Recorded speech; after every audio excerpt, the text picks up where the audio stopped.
Hello বন্ধুরা, সবাই কেমন আছো একটু জানিও। আমি সুপ্রিয়া। আমি এখন রান্না করছি নিরামিষ পাঁচমেশালি তরকারি। আমাদের সবার বাড়িতে এখন মোটামুটি সপ্তাহে একদিন নিরামিষ রান্না তো হয়ই।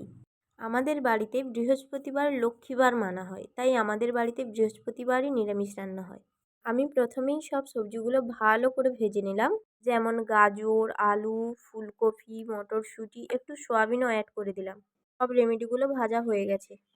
কড়াইতে অল্প তেল দিয়ে দিলাম, একটু পাঁচফোড়ন, জিরে, শুকনো লঙ্কা, তেজপাতাও দিয়ে দিলাম একটা টমেটো কুচি, একটু আদা বাটা।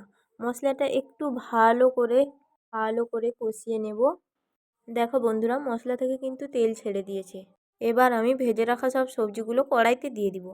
মশলার সঙ্গে সব সবজিগুলো একটু ভালো করে কষিয়ে নেব। আচ্ছা, শীতকালের সঙ্গে কি ফুলকপির কোনো সম্পর্ক আছে?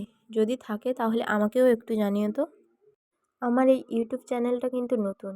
আমার না আছে ক্যামেরা, আমি না করতে পারি এডিট, আমি না পারি ক্যামেরার সামনে ভালো করে কথা বলতে। ফোন ধরার মতো স্ট্যান্ডও নেই, আমি হাতেই ফোন ধরি। মোটামুটি একটা ফোন আছে, ওইটা হাতে ধরেই ভিডিও বানাই। সবাই একটু মানিয়ে নিও প্লিজ। কথা বলতে বলতে এইদিকে আমার সবজিগুলো ভালো করে কষিয়ে নেওয়া হয়েছে। এবার আমি অ্যাড করে দিলাম জল। সবজির পরিমাণ দেখেই জল দিতে হবে। সবজিটা সেদ্ধ হওয়ার মতো জল দিলেই হবে।